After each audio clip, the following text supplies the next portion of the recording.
জগন্নাথের চোখ কি শুধুই বড়, নাকি উনি এমন কিছু দেখেন যা আমরা দেখতে পাই না? Hi, welcome to posts little art corner on the internet. Portrait series চলছে।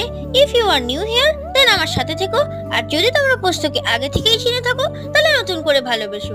চলো গল্পে ফিরি। জগন্নাথ দেবের চোখ দুটো বড়, গোল, বিস্ময়ে ভরা। কেন এমন চোখ? লোক বিশ্বাস বলে ওটা শুধু আকার ধরন নয়, ওই চোখ দিয়ে নাকি ভগবান সবকিছু দেখেন। ভক্তের কষ্ট, প্রেম, আশা, আর আমাদেরও।